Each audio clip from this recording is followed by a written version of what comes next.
श्रीनाथ जी गुरु गोरखनाथ जी के चरणों में आदेश आदेश आदेश। महामाई महाकाली भैरव बाबा भगवान दत्तात्रेय जी के चरणों में आदेश आदेश आदेश। आप सभी को आदेश आदेश अलख निरंजन। बात चल रही है शनि राशि परिवर्तन की।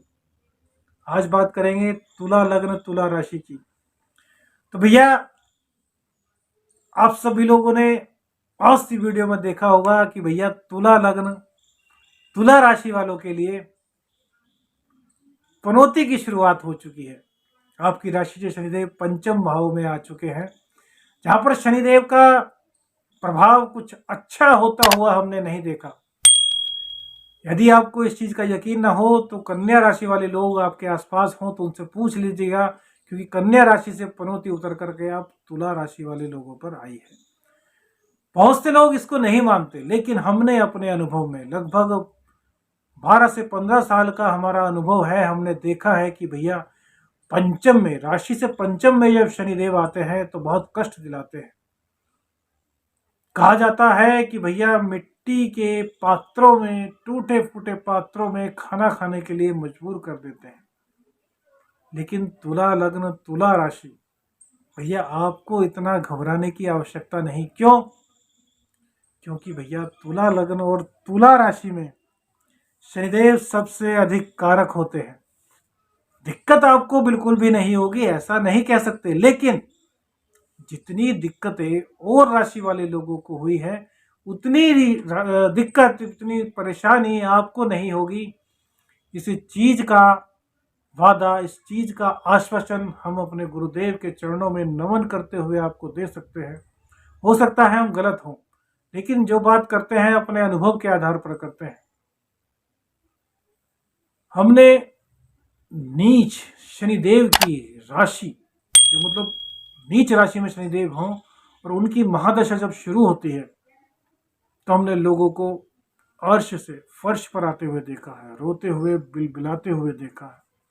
लेकिन तुला लग्न और तुला राशि में हमने जहां तक पाया है, शनिदेव इस लगन, इस राशि पर बहुत ज्यादा मेहरबान होते हैं। इसका कारण यह भी है कि यह शुक्र देव की राशि है और शुक्र देव की तुला राशि में शनिदेव उच्च के होते हैं।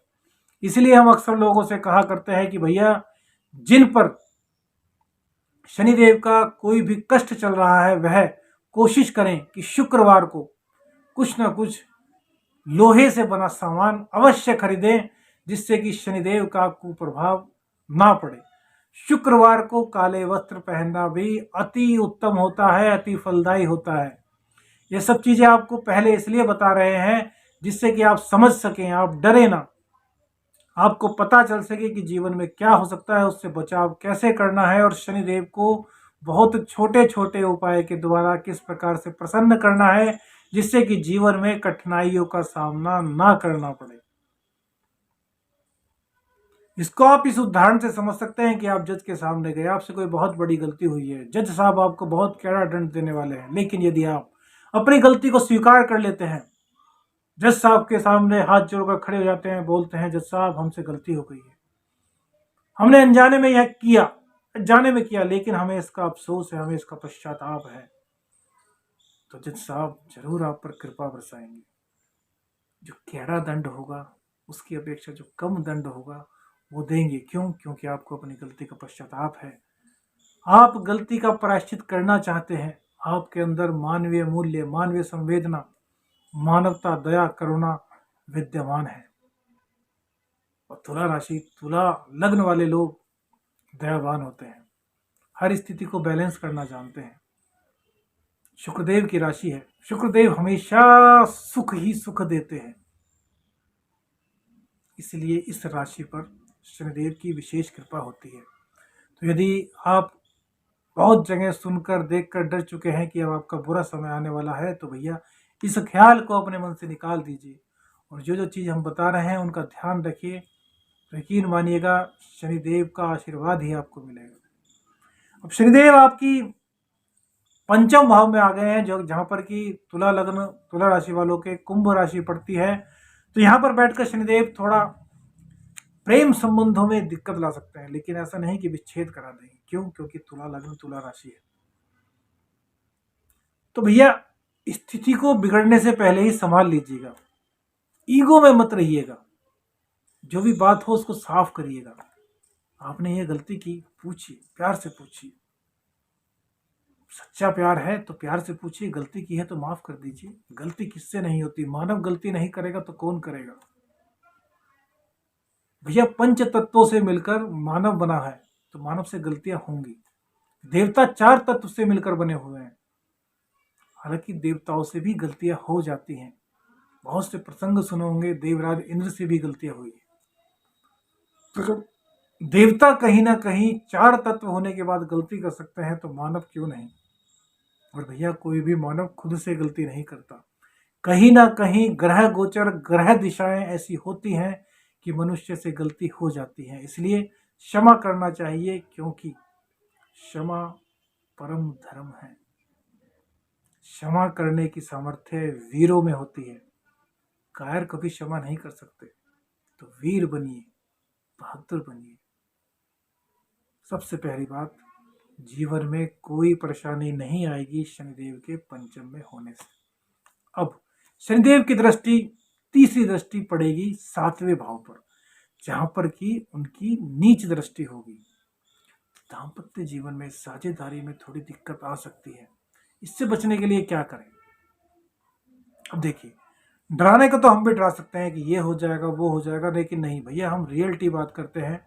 दिक्कतें आएंगी, जब हमें पता है कि दिक्कत आएंगी तो सबसे पहली बात हमने आपको बताई कि समझदारी दिखानी है, खुलकर बात करनी है, जिससे कि बात बिगड़ ही ना पाए। अब यदि बात बिगड़ जाती है तो क्या करना है, तो भैया खुद को समझाना है कि आप छोटे बन जाइए। गलती दूसरे ने की है, नहीं मान रहा, कोई बात नहीं, आप छोटे बन जाइए। छोटे बनने से कोई दिक्कत नहीं होगी। अगर रिश्ता मजबूत रहा, अगर रिश्ता इस लायक है कि जिंदगी भर चलाया जाए, तो छोटा बनने में कोई भी दिक्कत नहीं। देखिए, तूफान जब आता है ना, जो सीधा पेड़ खड़ा होता है ना, सबसे पहले उसी को तोड़ता है। और जो पेड़ पत्तों के कारण, फलों के कारण झुक जाता है ना, उसका तूफान कुछ नहीं कर पाता। इसलिए झुकना सीखिए। झुकेंगे, रिश्ते बनेंगे। तो झुकना मूल स्वभाव मानव का होना चाहिए। क्षमा कर दीजिए, रिश्तों को आगे बढ़ाइए। रिश्तों को आगे बढ़ाएंगे तो इस भाव से संबंधित जो दिक्कतें हैं वो समाप्त हो जाएंगी। समझदारी का प्रयोग करना है। पता है कि दिक्कत हो सकती है, तो पहले से ही सावधान होना बेहतर है।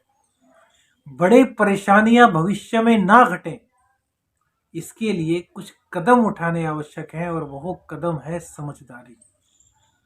थोड़ा झुकना सीख लीजिए। तुला लगन है, बैलेंस करने में तो आप माहिर हो। शनिदेव का थोड़ा यह परिवर्तन 2.5 साल का है, तो भैया झुककर देख लीजिए। रिश्ते बच जाएंगे, रिश्ते बच जाएंगे तो जीवन में कुछ भी दिक्कत नहीं होगी। अब चाहे वह साझेदारी का रिश्ता हो, व्यापार का रिश्ता हो, दाम्पत्य का रिश्ता हो, करना आपको है, थोड़ा झुकना है और रिश्तों को लंबा चलाना है।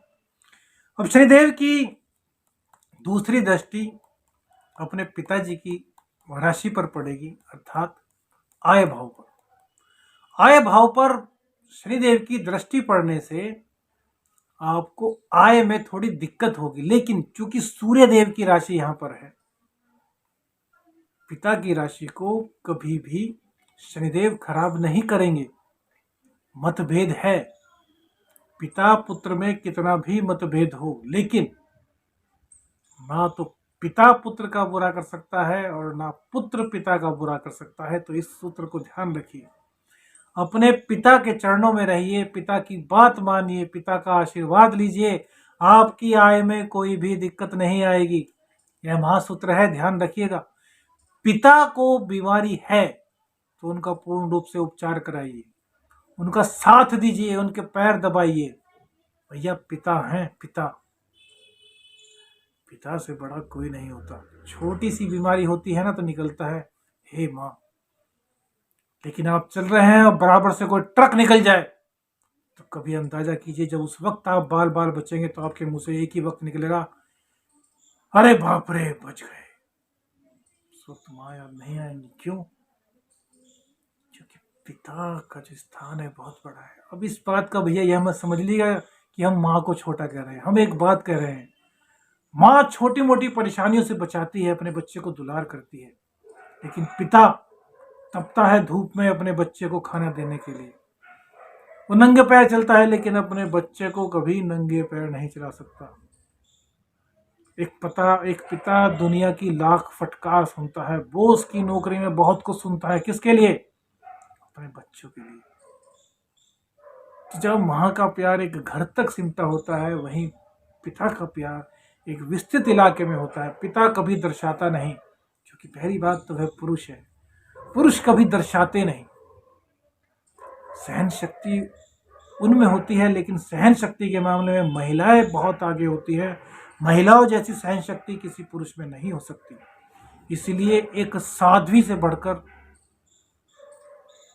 कोई साधक नहीं हो सकता। पुरुष इतना बड़ा साधक नहीं बन सकता जितना यदि महिला चाहे तो वह साधक बन सकती है, क्योंकि वह मात्र स्वरूपा है। शिव शून्य है। शून्य के जब चारों ओर शक्ति चक्कर काटती है ना, तब शव से शिव बनता है। इसलिए आपको यह बात समझाई है, पिता की सेवा कीजिए, साधनाओं में प्रवृत्त रहिए।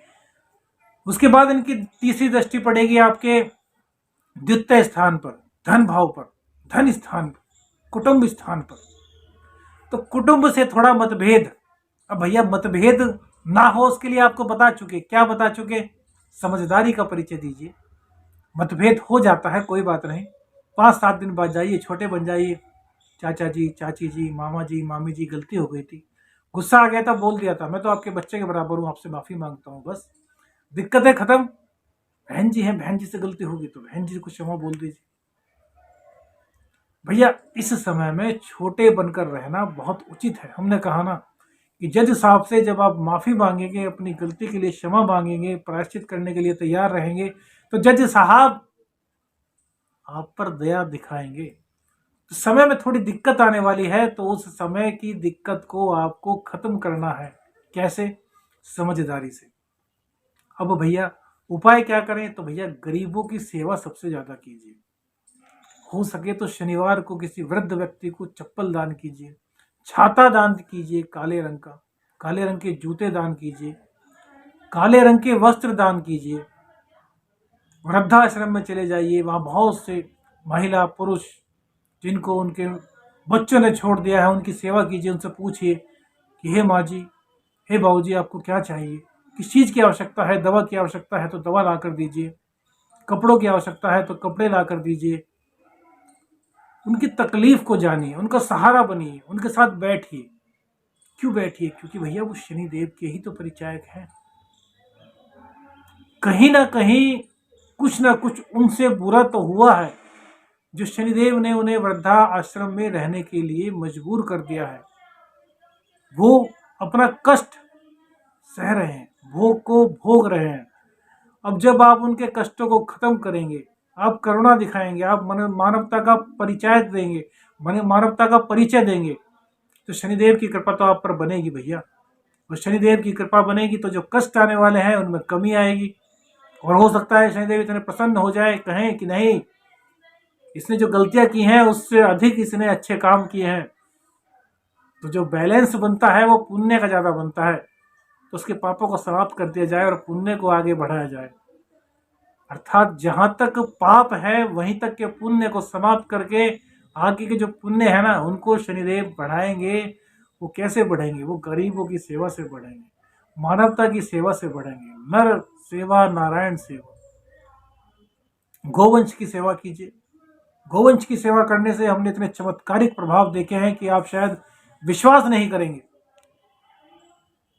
बहुत से लोग गौ माता की सेवा करने से बड़ी बड़ी बीमारियों से मुक्त हुए हैं। बैल को गुड़ खिलाइए,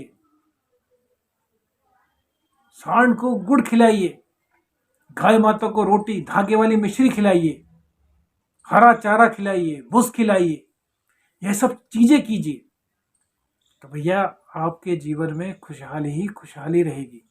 बस एक विनती आप लोगों से जरूर है, यह सब कार्य करते हुए यदि आपके मन में यह आए कि शनिदेव की कृपा 1% हम पर अभी तक नहीं बनी, तो भैया अपने से नीचे तबके वाले लोगों को जरूर देख लीजिए। ऊपर देखेंगे ना तो खुद को दुखी पाएंगे, नीचे देखेंगे तो खुद को सुखी पाएंगे। जिस दिन यह धैर्य आपने धारण कर लिया, उस दिन आपसे बड़ा इंसान, आपसे सफल इंसान इस पूरी दुनिया में कोई नहीं होगा।